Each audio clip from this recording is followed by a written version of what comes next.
when you I'm sorry, everybody. Hello. Sorry about some technical difficulties. Just when you're traveling, you deal with the internet the way it happens. So I had to move from the studio onto my telephone. I hope you all can see me well. Today we'll be talking to Gauri. Gauri's an amazing human being. She works with Abuse Refuge Org. Her name is Gauri Baviskar. Let me say that correctly, Baviskar, and she's one of our human resources supervisors. Amazing lady. I want to tell you, norm therapy is one of those things that comes along once in a lifetime. It's an entirely new therapy. Well, I guess you want to say 30 years old and the past 6 years of implementation. But it's an amazing therapy to help abuse victims and survivors from around the world. We have thousands of testimonials from the work we've done on 6 continents, helping abuse care victims. We deal with narcissism, PTSD, child abuse, sexual abuse. We deal with domestic violence circumstances. In situations, we deal with self abuse, and we treat a lot of other, about 20 more different abuses to include PTSD, as well as uh, norm therapy for police and norm therapy for educators. We treat another additional 18 to 20 abuses. Okay, I'm through with being flabbergasted from all the technical difficulties get online with you here today. But now I'd like to bring in Gauri. I heard her in a meeting the other day, and of course, I had to have her on the show. She's an amazing asset over at the organization, and I'm looking forward to her doing great things with our organization. So, without any further ado, Gauri Baviskar, I'd like to have her come in. Hi, Gauri. How are you today? I can't hear a word you're saying. There you go. Okay. Say I'm doing again. good. How are you? Oh, I'm doing very well. The technical difficulties of things just bother me sometimes because you want things to work right, and they work absolutely correct until the moment of truth. But Yes. anyway, there you go. So tell us, what are you up to today, and what do you think about our organization? Tell us a little bit about yourself and all of that, right in one little fell swoop. Perfect. Yes. So, hello everyone. My name is Gauri Baviskar, and I'm working with Arrow as the HR Supervisor. I am an MBA in Human Resource Management, and I have a previous 5+ years of working experience into human resources and the principles and into support systems. I love, Wonderful. yeah, thank you. I love painting, cooking, reading, gardening, meditating. I'm a very social person. I have volunteered previously as well to exhibit my social responsibility, and that time it was in a river cleanup project that was back in India. Mhm. And today I'm going to discuss, or we are going to have a discussion on abuse, types of abuse, and signs, and the ways to deal with abuse. Okay, I'm gonna get to that long, good list of things. Tell me about. You said you volunteered before back in India to clean up a river. Mhm. What did you get out of it, and your soul wise, and your So, purpose? What did you get out of it? so that was like something brought up from our college, and they wanted us to volunteer. They needed Hmm. people, actually, students to volunteer. And I mean, the way they wanted us to go ahead and look at the river first, just go and see how people dirty things around. And All the then, damage. yes, how's the damage? And then if you are okay to volunteer, because most of the time nobody wants to pick the trash, and it's like totally dirty surroundings, but we dirtied it. So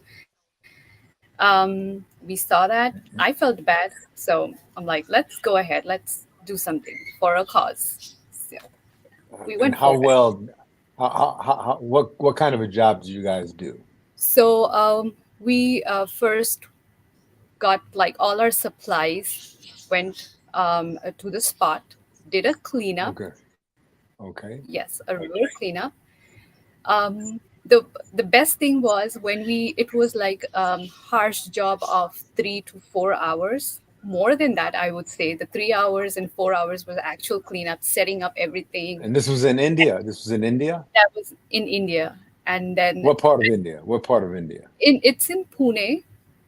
In There's a Pune. river, Okay. yeah, just in our city. There's a river Hmm. just in a city which is Kaveri, and we wanted to clean that up. Well, I've been And the all over thing was, India, and I, yeah, yeah. it's all over India. And then Hmm. the best thing was that when everything was spick and span, it looked beautiful. And when we went back after a week over there, it was just the same as we saw. Went back to that's what I Yeah, wanted to know. I wanted to know after you did all of that work, what was the state of being of the river itself? A week, a month later. Yeah, people are people, and they oftentimes not we have an inability as people to maintain things. We like to make them beautiful, but maintain them beautiful or maintaining it such is very difficult to do. I don't know why. But it's the same with abuse, though. That's why I wanted to ask you that question. Abuse is so pervasive, it's so ubiquitous. It's everywhere and it's in everything, and it's in every relationship, just about, or every kind of relationship. And maintaining the good work that you do while you're trying to mitigate abuse in someone's life is hard to do. Just like cleaning that river. A month later, unless you put to use the techniques and tactics we teach and that we share with our victims and survivors, you'll always go back to the same reverted state. correct. Good. I'm glad you mentioned that. Okay, so tell me, why Arrow? Why Abuse Refuge Org? Now, for those of you who don't know, Abuse Refuge Org, or Arrow, as we affectionately call it, ARO, is a nonprofit, a U.S. based nonprofit 501c3. It's a registered with the IRS public charity. And what we do is, as Norm Therapy Inc., my company, is we undergird Arrow. We actually provide the services, the techniques, the doctrine, everything there is about norm therapy, and assist the nonprofit to provide those services free of charge to the public for the allocation of the kinds of volumes that we receive at Norm Therapy. It decides how many people can get free services from Arrow. And we have volunteers at Arrow, and Gauri happens to be a volunteer there. So we've been interviewing our volunteers, and some pretty interesting people coming from all walks of life with successful careers on their own, but they come to work with us and they're doing amazing work. Gauri is one of those people that really shined a light in the organization, and people can't say enough about her, so we have her here on the show today. We're going to be inviting more and more and different types of people and eclectic groups of folks that start coming in on panels, and we'll be talking about a lot of things in the future. But right now, I want to go back to Gauri. I'm looking here. Um, you say you love painting and reading. So, what is that? Your meditative state when you're painting and reading? What do you do? No. So painting was my pastime pleasure back in my schools and colleges. And cooking is something I learned eventually because I am a foodie. So reading, uh, Really yes, I love food a lot. And good. reading is something, again, my parents didn't wanted me to go out and play when we were young. So they used to load us with a lot of books in the house, or we always had library cards only. We did not had access to any other things, and that's how I developed interest towards reading. But nowadays I just do social media scrolling in my pastime. Oh, okay. A lot of people do that. So Right? many people admit, okay, I read today. I read something today. So yeah. So, what are And your favorite types of, say again? Gardening? Go gardening ahead. is something, when I came in here in US, I'm like, okay, let's plant some trees, let's see how this goes. And I think that's really a stress buster. Really? People tell me that all the time. And when I go out to the garden, I look at it differently. I was in the military for a long time. So when I went out to the garden, I mean, I was out in some jungle or some woods for months at a time. So whenever I see outside the garden, I'll go as far as the edge of the lawn and then I'm good. I'm done. I don't I don't want to go out and all that. Sit there with dirt in my hands. I did years of that in the military.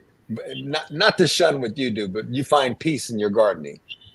Yes, that happens when you just plant one seed, like sow a seed, and then you are like, oh, it turns into a plant. Now I have to take care of it because Wow. that's how you generate the interest, or that's how it happened with me actually. Well, it says here that you're a simple person. You put that in your bio. And okay, so that means how many do you have? Are you married? Do you have children or do you? I'm married. Okay. I'm married, but I don't Okay. have a child. We're working So on it. tell me about your husband. Tell me about your husband. The good guy, one of those good guys. Yes, he's an amazing person. He We met back in India. It's an arranged marriage the way it is in India, Hmm. and Hmm. we actually got to know each other more when I came. I was here in US, and he works as a customer service manager with Publix, Okay. and he That's a great wants to food climb chain. the ladder. That's a good future, yes, for him. He wants to Good. climb the ladder and set himself as a riz, as that position in Publix. And Publix is an amazing company also. Yes, it is. I do know about Publix. So tell me, you mentioned something, arranged marriage. I've had all kinds of guests over the years, Hmm. and we've talked about arranged marriages before. Prior to your being married, if you don't mind discussing, prior to getting married, and prior to even knowing your husband or your future Yes. husband at that time, what did you think about arranged marriages? What were your thoughts about arranged marriages? I was not okay with arranged marriages, honestly, because that is not. Okay, but well, that's a good start. So tell me, if you weren't comfortable with it, why? What was so mysterious and so different about an arranged marriage and what you had on your heart? So the way we met, he has had his drawbacks or past. I have had my past, and Mhm. it was just, I would say, it was just destiny that connected us through our parents, and Hmm. we actually took good amount of time. We were like, let's get to know each other first, and if it Hmm. works out, then, because I was not okay, honestly, from moving from India to US. It's like a huge transformation and Huge. Yes, transition. it is. Yeah. So I was not And okay with Pune is that. one of the best places in India to me. Pune is clean, it's nice, Oh, great people, it's and clean, yeah, a cool place actually. yes, it is. And so to leave there to hit where are you in the United States, by the way? I Where am are in you in the United Florida, States? in Fort Lauderdale, in Oh Florida. my God, it is hot there today, I'm sure. There you go. It's like being in Mumbai or Old Bombay Yes. or New Delhi. I went to Ahmedabad. Oh my God, that place is scorching. I was like, oh my God, that's a Yeah. scorching hot place. I'm in Dubai right now. Oh, that's So it's great. just as hot here. Yeah, it's hot here right Yes. now. But I Yeah. do, when you're traveling, you just go with whatever internet you get. And lately it's been pretty shoddy. So I apologize to everyone. But I want to go back to the arranged marriage topic. So you didn't think much of it. So basically, what you're saying is your parents, through their infinite wisdom as parents and their assistants, they're saying things like, "Why don't we set you up on a blind date, so to speak, and to meet someone that you may spend the rest of your life with?" That must have been really impactful to you. So my parents are totally cool about, they're more, we had more of modern parenting. Even if we were back in India, me and my brother both had more modern parenting. Hmm. And they were like, my brother is he loved a girl, and then he had his love marriage. He married before me. I being the eldest, I wanted him to, but Wonderful. yeah. So they were not like those orthodox or primitive thinking. My mother is a modern person, my father is a modern person. They're working parents, so they know, like, it has to be according to your kids, like, Yes, it does. yes, you cannot just force them. So that's Right. how things happened with us. Like they were like, if you're okay, go ahead, get married. Um, and that's how we met. We spoke, our thinkings match, and we are like, okay, let's go ahead. My only trouble was leaving my people from back from India, because your people are your support system, and totally Absolutely. moving into a totally new New place where environment. I've never been before. So, Well, what was the aha moment for you? That aha moment when you said, this could possibly work. What happened in that moment when you said to yourself about this amazing man you said he was earlier, when you decided that, yeah, I think I can do this and this will work? Please share. so, so, when you live with a completely new person, when you're starting off your life, talking on a phone or on video calls, getting to know that person before marriage is a totally different thing. That's what I feel.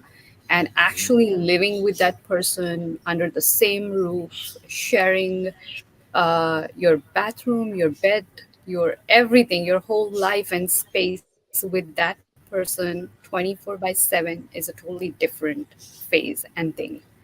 So Mhm. you're gonna have your own conflicts, disagreements, and that's what happened with us as well. And but then I'm like, okay, there's this is gonna happen. My parents were like, okay, you will have to adjust through that. But the adjustments made me grow in a different aspect in my life. So that was Absolutely. the aha moment for me. So through the Before, I trials think, and tribulations. yes, before there was this system, like if we look at our parents, they would like to try to fix little things that come up in a relationship. That's not how it is now. The the generation is changing. Yes. The millennials don't want to work it out. I'm not a millennial though, but then I'm just saying. Everybody wants instant gratification. Exactly. If And it's if it not doesn't, instant, they're out. yeah, they're out. If it doesn't work, let's move on. So that is something that, give it a shot. That's what I would say. Even if it's not working, just give it one more shot. If it's not working the second time, give it a second shot. Maybe for the third time, it won't work. You can, at least you gave yourself the benefit of the doubt that, I tried, it didn't work out. But Well, that's a people don't very understand. deep philosophy. That's a very deep philosophy in norm therapy. I'm glad you said that.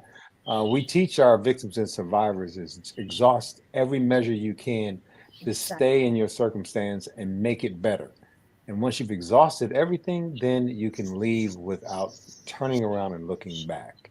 I think that that's something, I think that's a very good solution to most problems in a relationship is just keep trying and try to make it work without forcing it, of course. Anything you force in life will not be good, but Correct. without forcing it. So, where do you find your strengths? Do you find your strength in a relationship, being that you have to be this good woman all the time, or is it natural for you to be a good woman and a chiding wife? Do you find your strengths there? Are you already that person, or did you have to become that person? I am already, I'm a totally different person. I would not lie over here. Uh, so, I'm a totally different kind of a person. The way I have, my parents have nurtured me, or the way they have, um, I would say, put values or imbibed values into us is totally different. And Mhm. when you're actually staying with the your life partner, Mhm. you come to know what kind of a person are you, because the values is something externally taught to you by your parents. And when you're staying with or living with someone 24/7, you come to know, oh, I didn't know I can be so mad at such a small thing. I can be, I don't know, I can be jealous because now it's your husband. You're not jealous outside. There you go. There. Exactly. Oh, I don't care. But now, What oh, what? advice would you give women though? What advice would you give women? You seem to be a happy person. Are you happy? Yes, I am. I'm a That is very wonderful. happy person. Now, there are people who get married, they fall in, they wait a minute, they meet, they fall in love, they spend every minute together, and they know everything about one another, and then they get married and they end up hating each other. And you're quite different. I mean, you meet someone, and the decision's pretty much made what the outcomes are going to be, and you seem to have adjusted to that much better than most people who've known each other most of their lives. What do you think attributes to that? So, the best thing that I learned over the course of time is um, the way I said that um, I got to know, like, oh, I can be mad, I can get jealous, I can, because those features never showed up into me till the time I met him. I'm living with him and things Hmm. happening between us. So, Got it. eventually I'm like, okay, this is making me uncomfortable. And if something is making you uncomfortable, the best thing to do is talk about it. If you don't talk, if it's not communicated to the next party, I don't think it's going to work out, because he's not going What? to know things. And that's what happened. He said that, if you want something, I'm not God. I'm not going to know everything just like that. You have to tell it to me. I'm like, okay, so let's do it. So And we he's have right. heart to heart conversations, and that worked actually into our relationship. So, and I think it will work for everyone, because I you think just so. have to. Communication is the key of all things. It's the Yes. key of all things. Do you, and because a lot of many Indian women I've met around the world, pretty strong people, pretty strong. Sometimes demure and submissive, but oftentimes very strong. And they pretty much are like the head of the household, not the male part of the head of the household, but they kind of like run the house, so to speak, in a traditional way. Do you see yourself that way? The place I am, or my family is more male dominated family. Yes, exactly. I kind of figured that. Yes. I'm uh, fascinated with arranged marriage, and you have no idea. I'm fascinated with it because oftentimes people get much better results out of the arranged marriage than they do of marriages where people met, fell in love, and know everything about one another, and then they get a divorce, 6 years later. So yeah, I'm always fascinated. How do they make these relationships work? How are they sustainable? And but you seem to be a walking, living example of a good marriage and life partner, and be it arranged or not. I think you're setting a good standard for a lot of women. What advice would you give women out there about and marriage? I think all women all over the world, just not Indian women. I i have my friends over here who are Americans. I think all women have this strength inside them. They are there, like they will stand by the man forever if they are given that kind of respect, if they're shown that kind of honesty, like they deserve. Trust. Hmm. Trust, absolutely the most important pillar of a relationship. And Yes. that is something that actually explains the whole relationship, and the person, or both the partners as a whole. That's what I feel. I think everybody's May, strong. All women, I respect everyone, because that's the um, word I was looking for. Respect. That's one of respect. the other pillars. There you go. That's another pillar. I was about to Yes. interrupt, but you beat me to it. There you go. You beat me to it. Uh, when I heard you in the meeting the other day, you seem to really enjoy working with Abuse Refuge Org or Yes. Arrow, and you had a lot of great things to say about our organization. What's the best thing you like about working or volunteering at Arrow? The best thing I would say is arrow culture. That is amazing, Really? because the way I was welcomed into Arrow family, I don't feel it like an organization. I'm working for an organization. When I log in, I'm like into Slack. I'm like, oh wow, that's like coming home. Because you are Yes. so stressful during the day with the jobs, with the people you meet, and trying to meet the expectations of the managers. And by the end of the day, when you log in, and then there are people who are like, hey, hi, hello, how are you? They treat you well. So We have a wonderful work environment. Matter of fact, people who have worked in major corporations, privately owned businesses, and for governments all over the world who have volunteered, and we've had thousands of volunteers over the years, where they come in and with every level of professionalism, every level of acumen, every level of executive, have come into our organization, and they exactly say pretty much the same thing. This is the best place I've ever worked. Great people, great Yes, conversations. We communicate well. I think we have a wonderful environment, work environment, and culture for the organization. Kelly, she's a great personality as yes, the global executive director, and she's easily loved. She's easily loved. She's an amazing human being, and it seems like the Arrow family loves her leadership, her style of being, her corporate culture that she's cultivating constantly. And I have a little bit to do with that, but it's mainly Kelly on that receptive kind of uh, to people and bringing them in and making them feel comfortable. We've had some great testimonies to our organization. It's been really I don't want to say a labor of love because it's been a lot of work. I don't love a lot of work, so but it's been a labor of love in a lot of ways. So um, go ahead. What were you going to I say? would I would like to add one more good thing about Kelly is that she allows you to voice out your opinions. So she is always in a meeting saying, um, if you want to give us any feedback, if you want to give us any updates or suggest us any ideas Criticism or that anything. that can help us change this particular system or this department into more working self or functional working. So that is something I like about that about her. Yeah, she's very keen on taking that criticism and putting it into work. We believe that everyone at any organization should always be given the autonomy, that self motivation to get things done on their own, but also give them the authority to do that. Got to give the authority to have the autonomy.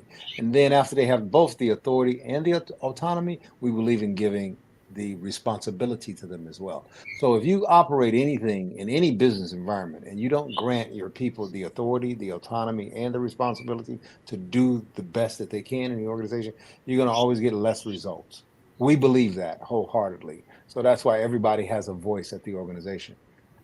How can Correct. we advocate for victims and survivors to have their voice and find their voice when we don't let our own employees and volunteers have theirs? Yeah, that would be such a hypocritical thing to do. So we don't do that. So, what are some of your hobbies? I like interviewing you. You're a very sharp young woman, and I'm very proud that you're on our show today. And Oh, thank there's a you. couple of panels I want to be talking to you in the future because we're going to start doing large panels, and I want you to come on with some folks, and we just have conversations and see where that lead us. But tell me more about what are some of the things that keep you motivated and some of your hobbies. Okay. So hobbies is like, as I said previously, painting, cooking, reading, gardening. I sometimes I don't want to do anything. I'm like, it's not being lazy. It's No, just I'm okay with that. I'm okay. I just don't want to do anything. I just want to sit back, relax, and that's it. And I call that phase as meditating. So It is. Oftentimes it is for most people to do any of those things would be a form of meditation, but you're like laughing through it like that's not really meditation. So, but tell me, what do you get out of it? Is it some kind of personal release that you get of stress? What do you get? I don't get stressed that easily. I can because I have worked in such a stressful working conditions previously, so I know how to cope up with stress. Eventually, I've learned how to do that. Mhm. But yeah, what I get is like internal peace when I'm just sitting, and most of the time, when you are with yourself, I feel you are looking at yourself like in a mirror when there is nothing going on. You're just sitting there, zero thoughts in your mind, and that's when the first thought emerges. Is like it's looking at yourself in a mirror, and then it's like, oh, Hmm. I think this is your weakness. You should start working on this. okay, this is your strength, so let's just keep it at the side. But then I will just talk about the weaknesses. So that's how you can actually self introspect as to Mhm. what you should, how you should lead your life in, and how you should grow in your life. That's what Introspection it is gets everything. out of me when I'm doing that. Introspection is absolutely everything. It really is. You have to be able to look at yourself objectively. Oftentimes, it's very hard for us to look at ourselves objectively because we're biased. We want to always like ourselves more than we like than others like us. At least we should. Or we're always going to have a different and a more slanted view of ourselves because we're biased. We want to make sure we're okay. But do you accept criticism well? Do you accept criticism well? I initially didn't, but yes, when Aha. I am, I'm going There to you go. lie a bit in this session because this is like I'm talking to someone, such a great person, and you're Thank doing you. so much for the society. So I will not lie. But then that is something I would say nobody's very good at handling emotions. That is something you develop once Hmm. you are like maturing, once you are like trying to self introspect, that Hmm. this feature or this quality or this drawback is there inside me, and now I have to work on it. Because I Yes. would give this with an example, because that happened with me. This is like a live example I would give. um, when we were kids, we were always being told by our parents, why don't you just sit and study instead of just playing around with your friends? Why don't you sit and study? Why don't you sit and study? So they will tell you 10 times, but then there's this one thought, when actually the exam dates are up, you have the calendar. What if I would have just sat and studied and listened to my mother? Retrospect. In retrospect, Yes. So, absolutely. like, next time I'm going to do that. So that one thought, that is what I believe in. So that's why I give fair chances to people. Like if they're not listening to me at one go, that's fine. I mean, we are all making mistakes. We all want to grow in life. We have our own baggages, and everybody needs their own sweet time to move through that emotion. So I give people a lot of chances. That is Do not a you good know? thing, but that No, is, go ahead. according to me, that's a good thing because Yes. they need that. That's what I feel. Well, listening to your parents' wisdom reminds me of a story. Do you know the story of the cow and the buffalo? No, Did you but I know would that love to cows hear. the cows and buffaloes? I know in India they're like sacred, the cow Yes. in a lot of places. But the cow and the buffalo, when they can sense a storm or problems or storms in the atmosphere. It's a kind of Mm. metaphorical conversation. However, whenever a cow hears or knows or senses a storm, it runs away from the storm. The storm is approaching, the dark clouds are behind them, and they're running away. But whenever a buffalo senses a storm, it runs towards the storm, and it runs towards it as hard and as fast as it possibly can. And the moral of this story is if you run away from something, like you should probably sit there and study 10 times, being told, and then on 11th try when you were in class, you wish you would have, could have done that. When you run away from something, that storm is going to be with you a lot more, a longer time, because it'll still catch you eventually and it'll have to pass over you. But when you run towards it, the confrontation of it, it actually, as the metaphor goes, it actually, you shorten your time with that turmoil and that problem, and you find solution rather quickly, and you'll see daylight and sunshine and wind and clear winds rather soon than later. Do you understand the meaning of that? And not that you, in a question, but just as a statement. I think that most people run away from everything in life, and That's right. uh, and I think that causes for the word of uh, people having things in common. Mostly people have in common is they get comfortable with where they are in life and they try to build this wall around their area of comfort and imprison themselves in their status quo. Whereas, like your parent gave you that advice to, why don't you just study during this time period? And perhaps, you could have done better on your test. Perhaps you'll never use that information in your life, but you always do. I know when people say in school, I'll never use this information. And the next thing you know, they're trying to park the car and they're parking it and they don't know they're using geometry the whole time, and Correct. and so, but people do that. So I wanted to put that in there because I like the way you speak. I like the way you refer and oftentimes refer to your family and your husband. I think it's very respectful, but it's kind to you. You're being kind to yourself because you're in consideration of them. That's a very good quality to have. It really is. Thank you. So I can see now why you're at Arrow. We have that kind of organization where people really give their heart. They really do. They really give all they have. Uh, they say, and it's been clinically proven, as a matter of fact, that people get more out of giving than they do out of receiving. Somebody does something for you, you go, yes, thank you very much. I so appreciate it. But when you do something for someone else and you see them made happy or whole because of something you've done, you get much more out of it than anyone could have ever done anything for you. So, I want to start on that premise. In India, it's a very, wow, so many people in India. It's whenever I'm there, I feel overwhelmed with the population. There's so many people in the population. Uh, Being attentive to so many different people and cultures, so many types of cultures in one place, oftentimes. Uh, how did you deal with that growing up? Was it something uh, just as a normal practice for your family, or was something you guys had to constantly adjust and get used to in India of the different cultures and the belief systems and the traditions? How did that how did that affect you growing up? So, my father has worked in an organization where uh, they had people all over Hmm. India, from different parts of India.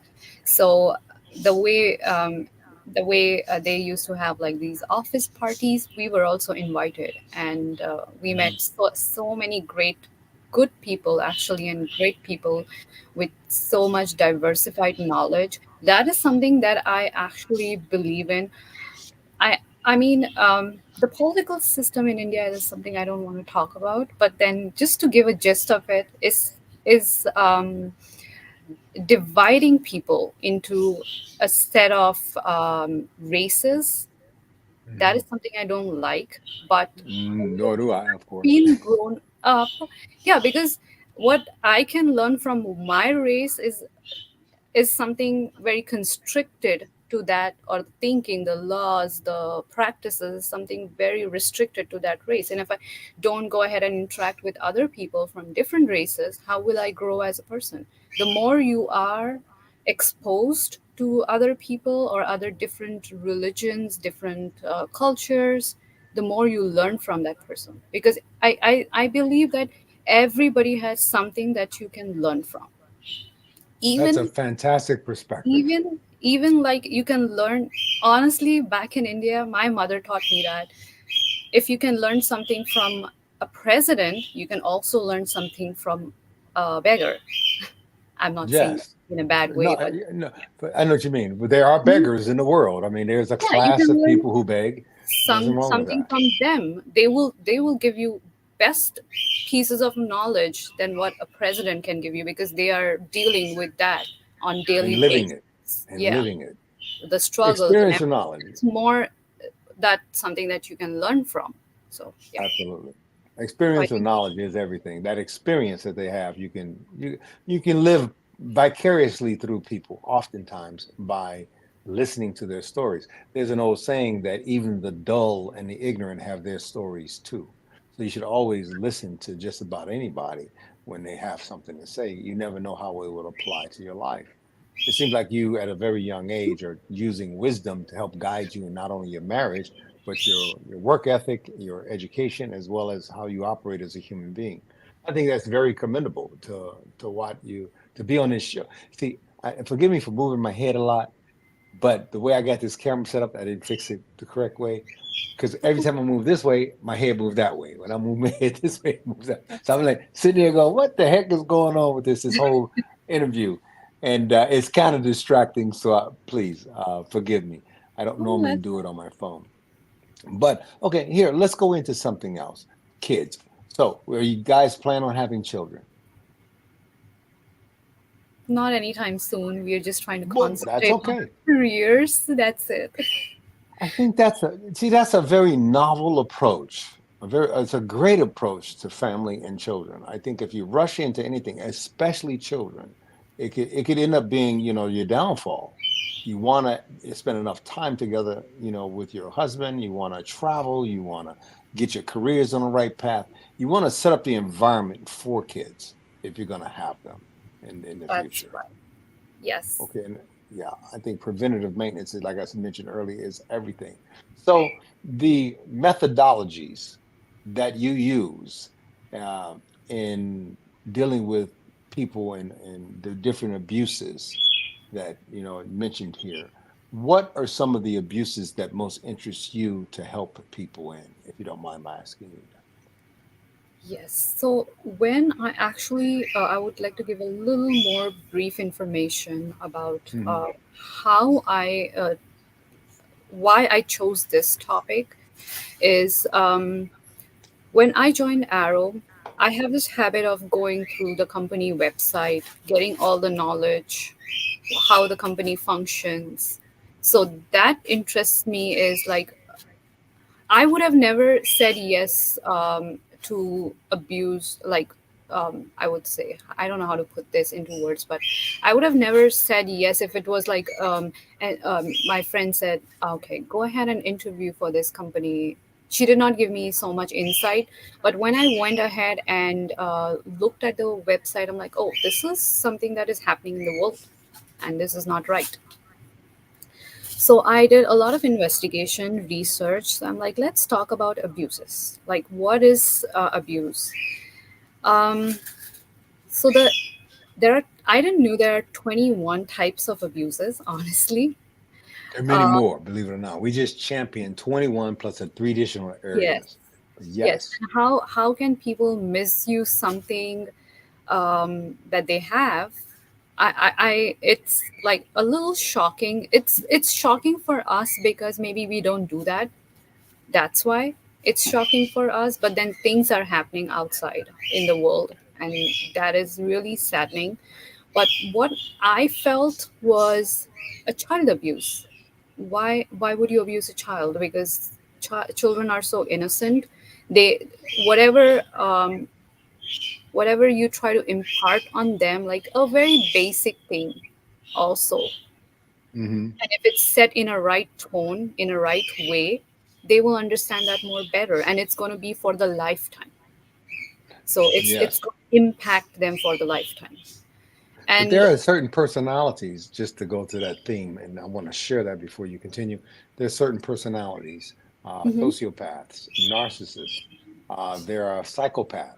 There are many people out there who have very little regard, believe it or not, for children. And not only in corporal punishment, like beating them, but also sexually abusing them, stressing them throughout the entirety of their life, denigrating or emasculating them, male or female. Uh, some levels, high levels of misogyny that occurs in how parents, male or female, deal with the kids. And sometimes both the parents are narcissists, or one's a sociopath and the other one's a narcissist, and that child never really gets a break. And they grow up in such tremendous abuse that by the time they're adults, they're damaged, not unfixable, mind you, just damaged to the point where they don't understand that they're. You mentioned earlier, you said because I'm on this show and because it's you that I won't lie. Sometimes you have to lie. People don't understand that lying is actually absolutely normal. Because people lie for fear of embarrassment, for fear of threat, for fear of failure, for fear of many things, of being seen as small. But abuse victims lie pathologically all the time. especially children, because you know the girl with the black eye, the bloody nose, the cracked tooth, the broken rib, and she's holding her chest and she looks at you and she says, "He beats me because he loves me." Who is she lying to? Yeah. Herself, me, and the world. Those facades that they create. And that's why I think children, because remember, the way we attack abuses at abuse refuge as well as in norm therapy, the way we deal with these abuses and treat them is very important to us. We we don't just identify the abuse. We try to treat the abuse from the understanding that there's an underlying theme with all abuse, and that's fear. Every single abuse on the planet has the underlying theme of fear somewhere in there. And we try to find that fear, root it out, and teach our victims and survivors how to develop courage as it relates to those fears. Because everybody will lie through that conditioning of abuse. They just will. And they have to lie because that's how they survive. They have to convince not only, it's impossible for me to lie to you. Hey, Gauri, you have yellow hair. You don't have yellow hair. But I Hmm. can say that to you over and over. And let's say I'm beating on you and I'm talking down to you every day for years, for months. I'm talking down, I'm beating you, I'm making you think you have yellow hair. And you'll walk into the mirror one day and say, wow, I do have a little yellow coming in here. Because you'll start to believe what your prefrontal cortex and your frontal lobes and your amygdala, your threat center is telling you you know, that's not true. But you'll start to believe it through conditioning. Anyway, we can have this conversation forever. But I'm sure you've seen abuse around the world, and Yes. it seemed like children are your soft spot. Yeah, I mean, I feel bad for child abuse, and I would also say self abuse because because at least the Yes, children can say anything. They can be bullied so easily. yes, That is why I have a soft corner for them. But anything apart, like a teenager, anything above 16 or above 21, the people actually know they're adults and they actually know that they have to say something. They have to, um, they can voice out their opinions, they can voice out their abuse, but then a child, sadly, is so submissive and yes, he cannot say anything. He just have to and go through that. naive Yes. and quite He, gullible and trusting and many yes. other things. So they're a walking victim to those who would be predators to these children. It's something we see all the time. So I think we have some questions from the audience over here. Let me see what I got here. Okay. Um, okay, let me look over here. So in 5 years, where do you see yourself? 5 years. So, um, now this is like a little tricky for me, but if I have to answer this, when it comes to my career, I want to. I lack certifications in this country, so I'm going to go ahead and get those certifications. So I would see myself like at a managerial level when it Okay. comes to my career. But Okay. um, personally, like when I just spoke about this to my husband, like on like a very social and Yay. personal level. I spoke about this to my husband. I told him, you know what? Nothing interests me in this life. Like I'm not interested with anything right now.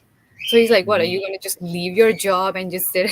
I'm like, "No, not that way." I'm like, "I want to do something different. I don't know what I want to do, but I want to do something different." So most probably, I would go towards like as my interest is in meditation and healing, so I would like to take that also as a second subject apart from human resources. So that is Well, at two levels and that I'm looking at a career level, because obviously you I will need a career to bloom myself into as I'm trying to have a family also. But then apart from them, if I have to do something for the society or for people, I would hmm go into meditation and healing. I'm sure that there are some certifications also for you to practice that And You should try to consider becoming a norm therapist, I believe. I was about to say that I'm actually also going to consider norm therapy because that is a part, I would say, part and parcel of meditation and healing. You're helping people get Mhm. out of unpleasant situations, and I think that that And is a goal strengthening that them. We I have. strengthen people. So yeah. Well, you said something. You said, I don't know exactly about I'm not interested in anything. That's the wisest, I think, position to take.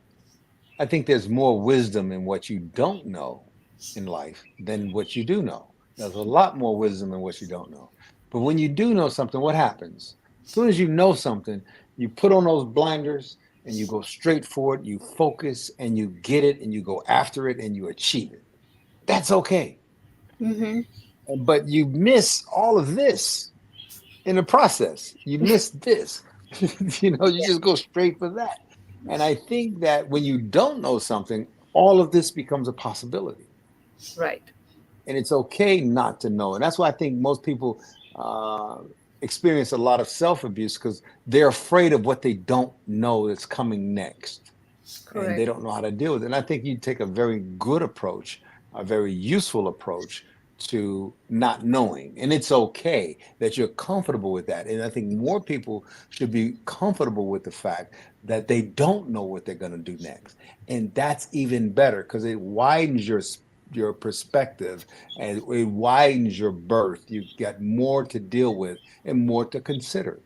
I think it's a shame that a lot of people tell their kids when they're young, grow up and go to school and get a degree and get that and then get a job and then work for 40, 45 years and then quit and die, you know, because now they've been put on this narrow path their whole life and they've missed all of this in Yes. life. They're not living, they're existing for that path that leads them to death. And they may have a successful career. They may have raised so many kids and grandkids and all of that, but they missed life while they did it. And I That's think that could be very bad. I'm going to ask you a couple questions here. If we got a few more minutes, love talking to you, Oh Gauri, an yeah. amazing lady.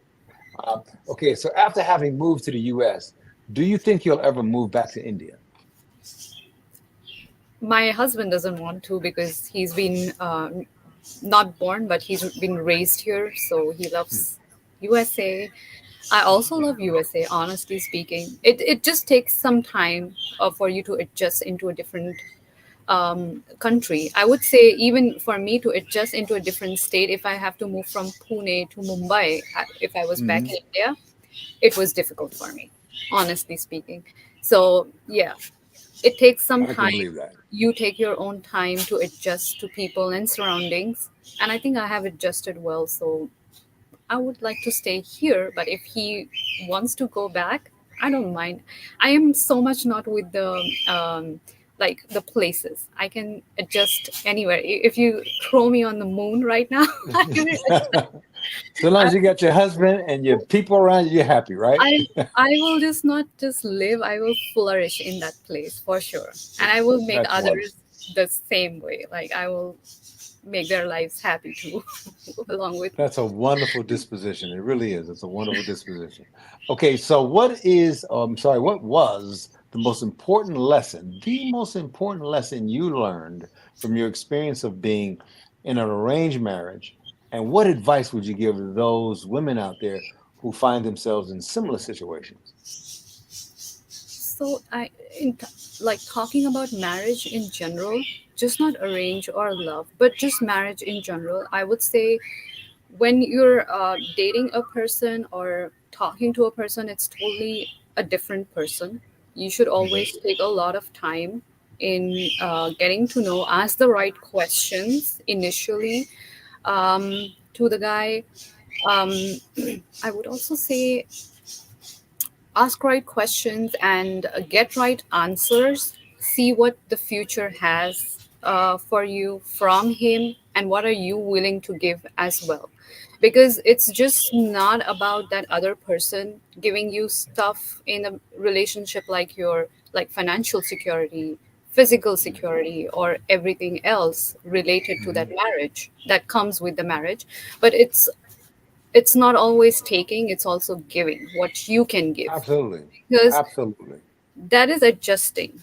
And when it's a two-way street, I think the any kind of marriage, may that be love marriage, may that be arranged marriage, it's gonna work for sure. It has it Marriage is a process. We both are gonna um, learn, make mistakes, Hmm. learn, make mistakes, learn, even repeat those mistakes till the time we are like, okay, now I think I should not do this, because Yeah, that's sometimes you have to beat your head against the wall and say, okay, yeah. enough is enough. Yes. Yes.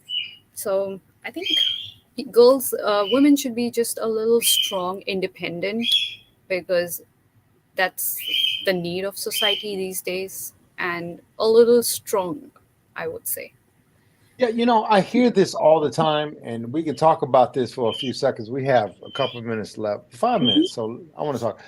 I hear the phrase all the time when women say, I don't need a man. What do you think when you hear that? I think everybody needs a man, and I think everybody needs a woman also, because that's the pillar of a relationship. You cannot just have, I mean, you can have a relationship with your own self by just sitting there, uh, growing in your life in terms of career, finances, and everything. But if you want to settle down, have a family, I think Your everybody would. objectives have to be in mind, whether you need a man or Yes, not. what? Yes. Yeah, but Yeah. Here's you know, what I'm thinking. I'm sorry, back go ahead. back in India, women are like very modern. Oh wait, at this time and age, if I talk, most of my friends are like so well educated. They're like doctors, a few are engineers, and they're 35, and we don't want to marry you because we are good by ourselves. We don't need a man.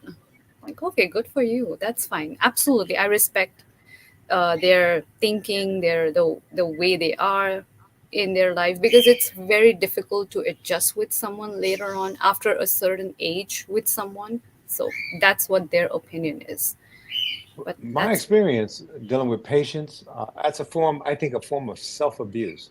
I think they have valued their money, their education, and their position over relationships. No one Mhm. says that you must get married. You must have a family. You must be with a man or woman, because people have their preferences these days. None of that is what I guess I'm referring to. But there will come a time when you're 40, 41, 42, and you're Mhm. sitting there with this big house and this great car, oh, and you're at the pinnacle of your career, and you have no one with whom to share it. Yeah, no. There will. I mean, I see all the time women in their 40s. They did not marry. They've never married. They're desperately looking for a man. All their young life, they're being chased by men. And they're telling men to go away. And then, and as they get older, they're chasing men, trying to find a good man. And when they probably walk past many, trying to really become a great part of their life during that earlier part of their life. So I think it's to the female culture's detriment to have that theme of I don't need a man. And women will be adamant about I don't need a man, I don't need a man. But that'll never be true. It makes no sense. It's antithetical to normalcy. It just is. But that's another conversation, a longer one we can have.